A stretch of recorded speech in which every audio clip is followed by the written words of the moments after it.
Hi, my name is Sam Johnson and I am a voice teacher. Today I will be reacting to and analyzing the cast of Company performing Another 100 People for the NPR Tiny Desk Home Concert Series. Please do it.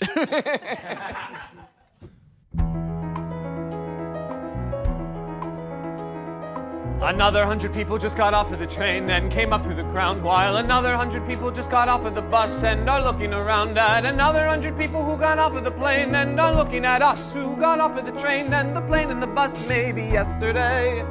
Good, so there's a little bit of a syncing issue with it, but I love watching where he's looking. Just watching what he's doing with his eyes is so interesting because it's obvious that he's seeing something and he's singing as a reaction to what he's singing. And that, I think, is maybe the most important thing that we can do as singers, is actually know what we're singing about. And what's a good way to make us know what we're singing about? Maybe like see a thing and respond to it. Is he imagining it? Is he seeing 100 people coming off of the train right now? He's kind of interacting with the other people in the room, but there's times that it's just so obvious, like in his mind's eye, he's seeing something and he's responding to it. And that needs to be the impulse for all singing. It's a city of strangers.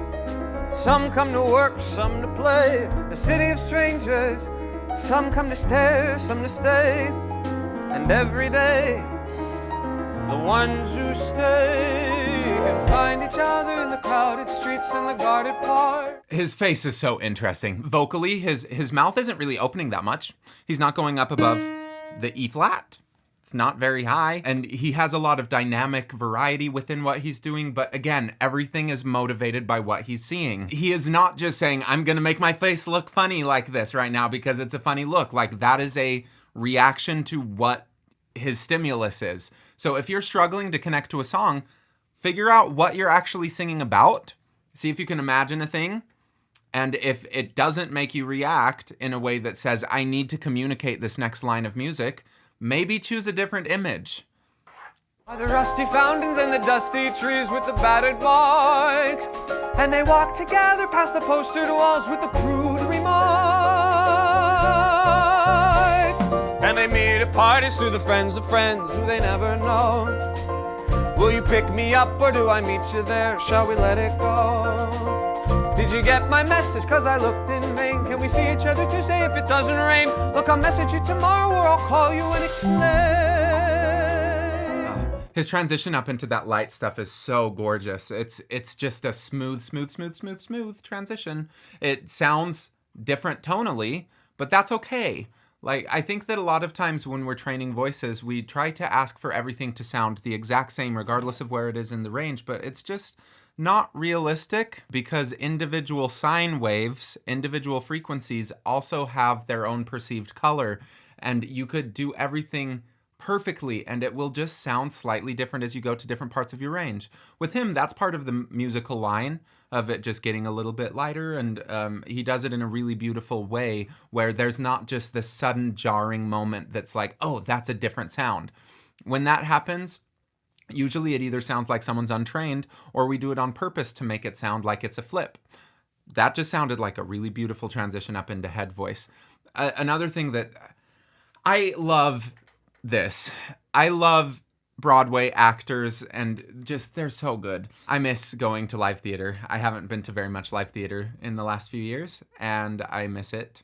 Or they find each other in the crowded streets and the guarded parks, by the rusty fountains and the dusty trees with the battered bikes, and they walk together past the postered walls with the crude remarks, and they meet at parties through the friends of friends who they never know. Will you pick me up or do I meet you there? Or shall we let it go? Did you get my message? Cause I looked in vain. Can we see each other Tuesday if it doesn't rain? Look, I'll message you tomorrow or I'll call you and explain. Another thing, some of those transitions, okay, when he's going back and forth between registers, like a few times, it sounded a little bit janky in a way that I liked because he followed through with what he's actually trying to say. It wasn't like just there was a slight crack. I don't know if I want to use the word crack. There was just a little event that's like, oh, that was unexpected. And I think that those unexpected things, if you let them be a part of your performance, can be a wonderful part of your performance. Again, I don't think he's trying to micromanage all of these things and say, I'm going to make it this exact sound as I go up into this place. I think he's so invested in his character that the character's just telling a story, and he's so secure in his technique that he's not trying to micromanage his technique. Is his technique perfect? No one's technique is perfect. No one's technique is perfect. Name some people in the comments who you think have perfect technique. And guess what? They have parts of their technique that they are insecure about. It's just like human nature to always want more.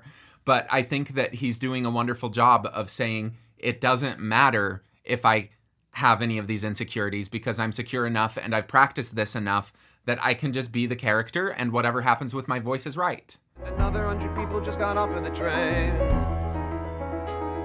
And another 100 people just got off of the train. And another 100 people just got off of the train. And another 100 people just got off of the train.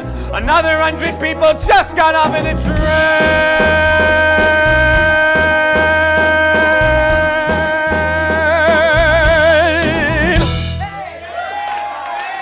Yeah, he's lovely. He's really in the character. I feel like he knows where he's going, and that's all that you really need, right? Like, technique is just to allow you to do that, but there still comes a point where you have to trust, and I think that's really difficult. That's always been really hard for me, to just trust that my technique is enough. I feel like I always have been told that I have a nice sounding voice, that, you know, I'm a good singer, whatever that means, and it's, I think, easy to get obsessive over sounding nice all the time, sounding good all the time. But you ask people what good is, and they'll all have different opinions of what a good sound is. So why are we trying to like match that? It's like, who cares? And all of that focus on being this one thing all the time really shuts down any opportunity to try out new things or to sound just a little different than maybe what you thought it could be. I was at the IVTOM conference, the International Voice Teachers of Mix conference, this last weekend. One of the exercises that a teacher, Ken Bozeman, gave, the Chiaroscuro Whisper, which is great, and I'll put a link in the description to have him talk about it. I found a different ah. Like, I always kind of default to an ah, and through that, that is a different quality that I probably wouldn't have like gone for, because to me, it's just, we can't make everything perfect all the time. I don't know what I'm trying to say with it, but your version of perfect is probably wrong for your voice. Your version of perfect is probably shutting down all of these other options that you could be. And in that process, it's likely preventing you from singing and from being the character. Is his technique perfect? Who gives a who cares? Who cares? It's perfect because he's able to go out and be the character. That's perfect technique. Thank you for watching. Please leave a comment below, like, subscribe, let me know what you think about life and philosophy.